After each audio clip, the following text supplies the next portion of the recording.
My journey to Burkina Faso began with skepticism, a sense that the headlines I'd read were missing something vital. I'd spent years absorbing stories from afar, but the more I read, the more I realized how little I truly understood. There was a nagging feeling that the truth was more layered, more human, than the simplified narratives I saw in the news. The media's stories about Africa felt one-dimensional, always focused on crisis and conflict. Every headline seemed to echo the same themes: instability, danger, hardship. But I wondered, what about the everyday moments, the laughter, the resilience, the dreams that don't make the front page? I questioned what was left out, what real life looked like beyond the news. What did people talk about over breakfast? How did children play, and what did families hope for? I wanted to see the colors, hear the sounds, and feel the pulse of daily life that rarely gets captured in a news report. It's easy to think you know a place from afar, but that's a hollow kind of knowing. True understanding comes from being present, from stepping into the world you've only seen through a screen or a headline. I realized that distance breeds assumptions, and assumptions rarely tell the whole story. People everywhere are tired of being told what to think, especially when reality on the ground doesn't match the drama on their screens. I saw how locals reacted to the news about their own country, sometimes with frustration, sometimes with humor, but always with a sense that their real lives were being overlooked. I wanted to close that gap, to replace abstract fear with real human connection. I hoped to meet people face to face, to share stories, and to learn from the rhythms of their daily lives. I believed that only by being there, by listening and observing, could I begin to understand the true spirit of Burkina Faso. Burkina Faso was in the eye of a media storm, but I knew there had to be more than just turmoil. Beneath the headlines, there was a living, breathing country, one with its own joys, challenges, and stories waiting to be discovered. So I packed my bags with one goal: to see for myself, to listen, and to pay attention to the lives behind the headlines. I brought my curiosity, my camera, and an open mind, determined to witness the reality that so often gets lost in translation. This trip was my attempt to step beyond the frame and into the vibrant, complex reality of Burkina Faso today. I wanted to experience the warmth of its people, the energy of its streets, and the stories that rarely get told. Only by being present could I hope to understand and share the truth of this remarkable place. Before I arrived, my mind was crowded with dire headlines: Burkina Faso as a nation on the brink. Every day the news seemed to echo the same message: instability, violence, and despair. It was hard to imagine anything else, with so many stories painting a picture of a country overwhelmed by crisis. Since 2022, it's been called the world's epicenter of terrorism, with reports of thousands killed by extremist violence. The images are stark: armed groups, devastated communities, and families forced to flee their homes. The scale of suffering is immense, and the fear is real. The media paints a picture of chaos, coups, government failures, and a population losing faith in its leaders. Headlines focus on political turmoil, the rise of military rule, and the uncertainty that follows each upheaval. It's a narrative of instability, repeated over and over. Only a quarter of people believe the government could reduce crime. Trust in institutions is low, and many feel abandoned by those in power. The sense of insecurity seeps into daily life, shaping how people move, work, and interact. The stories aren't wrong, but they're relentlessly negative, flattening a complex society into a single tragic narrative. The constant stream of bad news can make it seem as if hope has vanished, and that nothing good ever happens here. Even humanitarian data meant to help can reinforce the idea of a place defined only by emergencies. Charts and statistics reduce lives to numbers, and the focus on aid can overshadow the resilience and resourcefulness of the people themselves. What's missing is the human element, the daily grind, the joys, the culture. There's so much more to Burkina Faso than its crises: vibrant markets, laughter in the streets, music that fills the air, and traditions that endure despite hardship. The Burkinabe are often portrayed as passive victims, their voices filtered through crisis.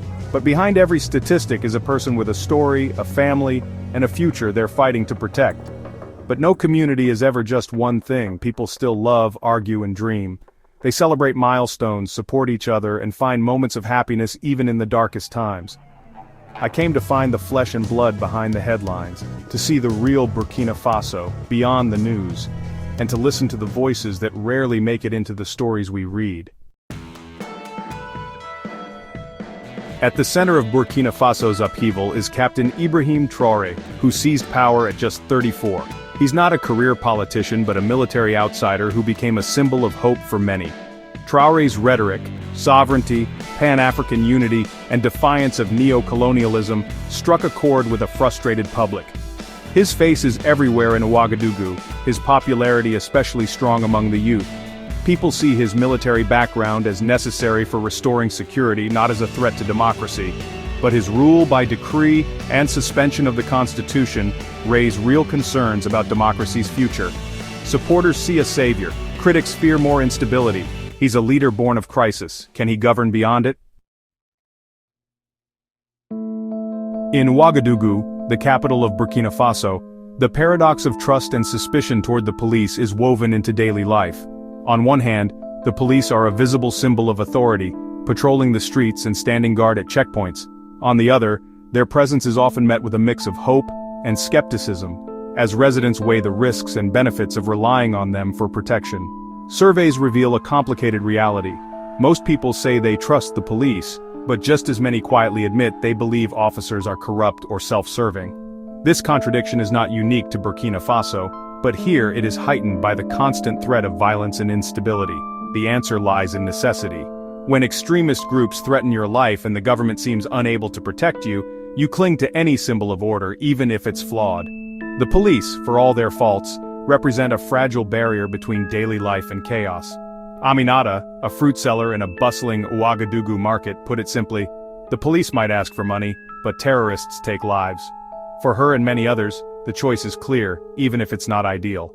Police presence is constant, checkpoints, armed guards, patrols weaving through traffic.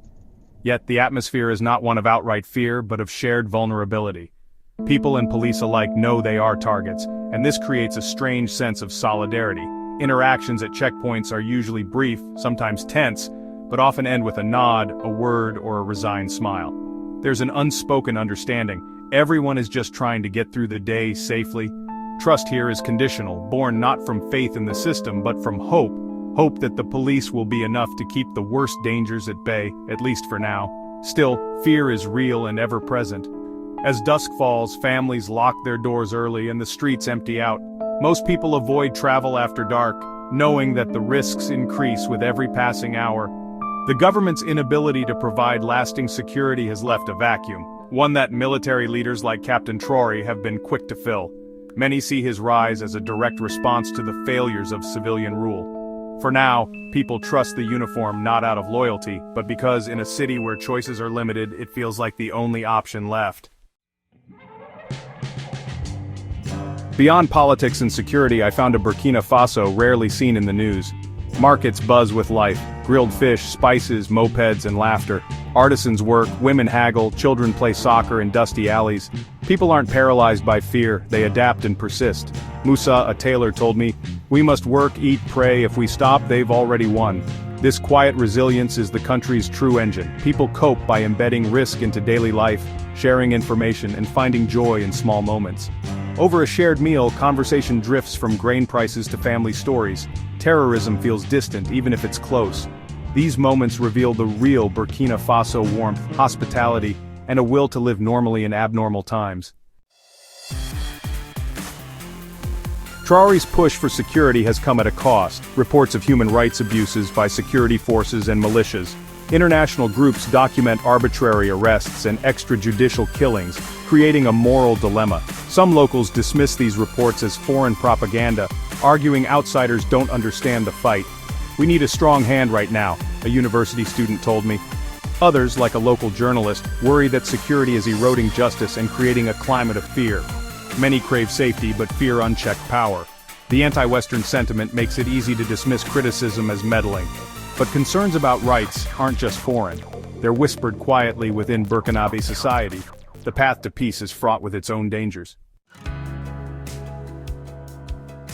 My biggest surprise wasn't the crisis but the normalcy that coexists with it. I expected a city paralyzed by fear. Instead, I found grace and determination. Headlines prepare you for trauma, not for laughter or generosity. The media offers a silhouette. Being there fills in the colors. Support for Traoré is nuanced. People aren't anti-democracy, just desperate for effectiveness. Their hope is conditional. Restore security, then restore democracy. I found pride and dignity, not self-pity. Resentment toward former colonial powers is real. People want partnership, not patronizing lectures. Outsiders miss the country's spirit. The soul is in its people, their routines, and their hope for tomorrow. Burkina Faso's story is about the fight to remain human, not just the fight against terror. My time in Burkina Faso taught me you can't know a place until you walk its streets and listen to its people. The world on our screens is a distorted reflection. Headlines grab attention, not understanding. The real story is written in daily lives. Aminata balancing distrust and need, Musa sewing hope into every stitch. The nation's hope in Traoré isn't blind, it's a desperate bet for a different future. We must question the stories we're told, resist simple narratives, and embrace complexity. Truth is found in the specific, the personal, the tangible. My visit wasn't about answers, but about learning to ask better questions and respecting the unknown. The most important act is to bear witness, not just to crisis but to resilience and hope. To counter despair, you have to see for yourself.